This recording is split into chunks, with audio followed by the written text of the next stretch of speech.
evangelístico y de la enseñanza, Vida para todas las naciones, recuperando el diseño original, presenta al maestro Mario Barroso con Semillas de Vida.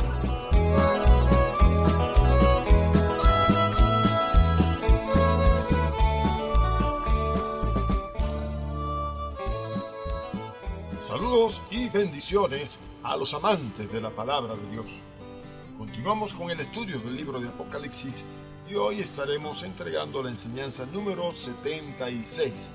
Estamos estudiando la apertura de los sellos que comenzamos a analizar desde el capítulo 6. Estaremos hablando en esta oportunidad acerca del sello de Dios. Pero en la enseñanza anterior estuvimos mencionando que este sello pertenece al Dios viviente. Estuvimos haciendo un estudio acerca de esto en los versículos 1 al 3. Decíamos que antes de que la gran tribulación azote la tierra, los fieles tienen que ser marcados con el sello de Dios. Estamos hablando de los fieles del período de la gran tribulación. Y aquí encontramos que se nos hablan de dos cosas bien interesantes que estuvimos nosotros analizando en la oportunidad. Es desde donde nace el sol que el supremo proveedor material de la luz y de la vida nos envía a nosotros este ángel que viene con su sello. Y la segunda cosa que también miramos como una buena posibilidad es que Juan estaba recordando algo de la historia del nacimiento de Jesús. Recuerdan que hablábamos de que los hombres, aquellos a quienes llamamos reyes magos y que son unos hombres sabios que vinieron a su encuentro para adorarle, ellos vinieron siguiendo una estrella que supuestamente pues venía de este mismo lugar. Ahora, el ángel con el sello de Dios que viene de donde nace el sol, esto es del oriente, este ángel tiene el sello que pertenece al Dios viviente, y hacíamos una comparación aquí con los dioses que los paganos siempre están tratando de presentar, y que a diferencia de estos, Juan se refiere a nuestro Dios como el Dios viviente, por cuanto aquellos dioses a los que adoran los paganos son muertos. Están pensando en un Dios que, en contraposición a los dioses muertos de los paganos, el nuestro está vivo. Así que la idea del Dios viviente se usa para darle ánimos a todo el pueblo de ese periodo de gran tribulación que estaban atravesando. Y decíamos que solamente se puede tener verdadera satisfacción en el Dios único y verdadero, el Dios viviente.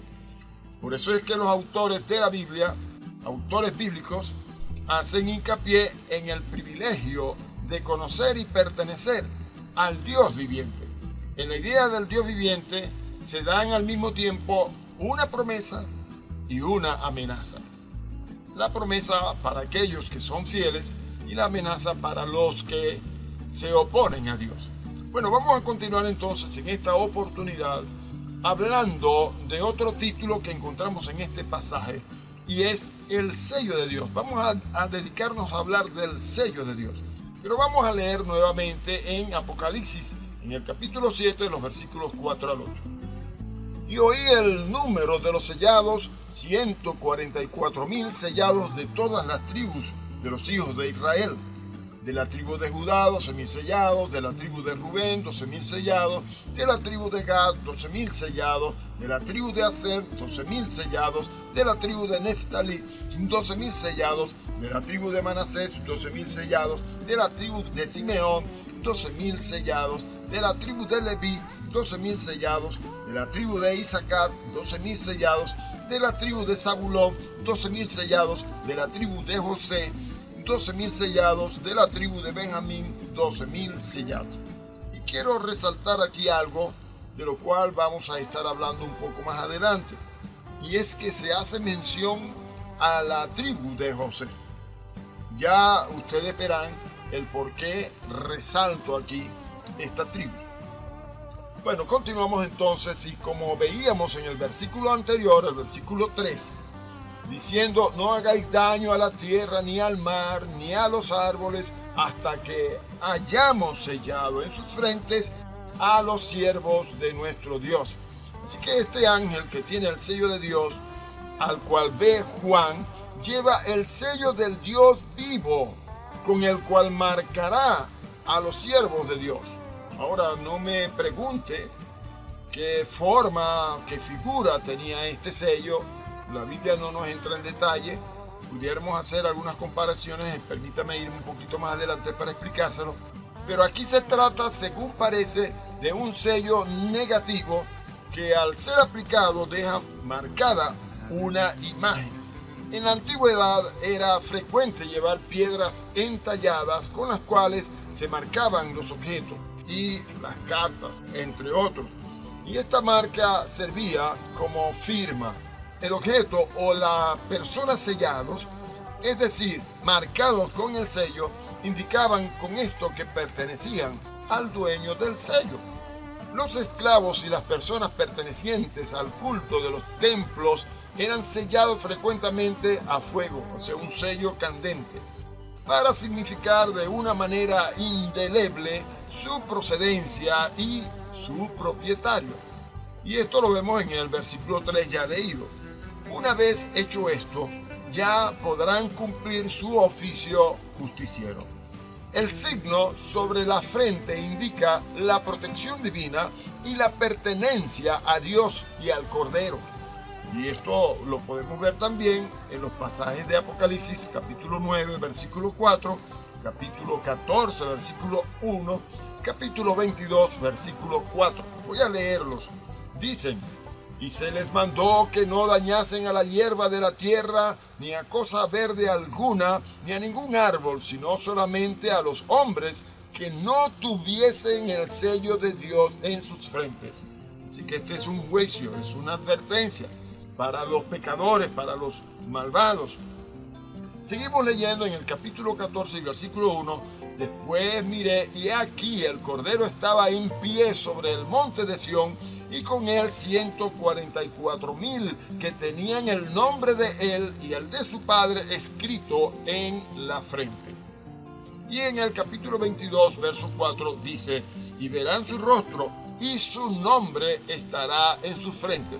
De esto entonces se deduce, y esto es lo que opinan algunos de los comentaristas, que el sello de Dios que el ángel coloca en la frente de estos que son fieles es el nombre de nuestro Dios, el nombre del Cordero. Ahora, la imagen del signo o del sello religioso era también muy conocida en Israel.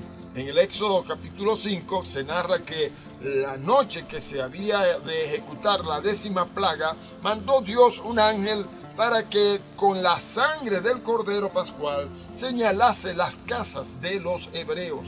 De este modo fueron librados los israelitas de la 10ª plaga, la muerte de los primogénitos. En el mismo libro de Éxodo, en el capítulo 6, se manda que en el turbante del sumo sacerdote había de tener una placa con la inscripción Le Yahweh, que significa propiedad de Jehová. Así que el profeta Isaías en el capítulo 7 también nos dice y habla de los paganos convertidos a la religión de Jehová, que tendrían sobre la mano la inscripción Le Yahweh o de Yahvé, que significa propiedad de Jehová, como ya lo hemos dicho. Pero es sobre todo Ezequiel el que sirvió de modelo al autor del Apocalipsis, porque el profeta Ezequiel en el capítulo 8, mire lo que nos dice: ve un ángel con pluma y tintero que va señalando con un atao en la frente a los que no se habían contaminado con las abominaciones idolátricas que se cometían en Jerusalén. Anteriormente, la Tau, la última letra del alfabeto hebreo, representaba el cumplimiento de toda la palabra de Dios. De esta manera, los sellados con la Tau son preservados de la matanza de los otros 6 ángeles. La visión de Apocalipsis corresponde perfectamente a esta de Ezequiel. A los marcados con el sello de Dios no les alcanzarán los azotes que van a ser descargados sobre el mundo por los 4 vientos. Probablemente la señal con que eran sellados los siervos de Dios debía ser el nombre de Dios y del Cordero, pues este es el signo que distingue a los predestinados. Por ejemplo, allá en el capítulo 14 y versículo 1 dice que tenían el nombre de él y el de su padre escrito en la frente, Lechacuet, pertenecientes a Jehová. Vamos a comparar esto con lo que leemos en el versículo 4 del capítulo 22 en este mismo libro de Apocalipsis. Y verán su rostro y su nombre estará en sus frentes. Aleluya. Lo cierto es que los marcados con el sello pasan a estar bajo una protección especial por parte de Dios. Ya hemos indicado más arriba que en la antigüedad pagana era corriente marcar a los esclavos con una señal que indicaba la propiedad de un determinado señor. Heródoto habla del templo egipcio en Hierápolis, en donde existía la costumbre de señalar con el sello sagrado a todos los esclavos que se refugiaban en el templo, con el fin de consagrarlos al servicio de Dios a quien servían. Después de lo cual a nadie estaba permitido poner la mano sobre ellos. En Apocalipsis, en el capítulo 13 y versículo 16, también se dice que los seguidores de la bestia llevarán su sello sobre la frente, en una actitud de querer imitar a Dios. Y esto lo vamos a estar analizando con profundidad más adelante cuando lleguemos al capítulo 13. Pero en esa actitud en donde él quiere imitar todo lo que tiene que ver con Dios, porque él quería ser semejante al Altísimo. Entonces él también va a sellar a todos sus seguidores en la frente, pero con la diferencia de que estos no van a ser preservados por él, tal vez por un momento durante este periodo, porque entonces podrán comprar, podrán hacer transacciones de negocio, etcétera, etcétera. Pero a la final, todos ellos van a ser destruidos, todos ellos van a ser condenados. Pero hablaremos de esto en la próxima enseñanza. Que Dios les bendiga.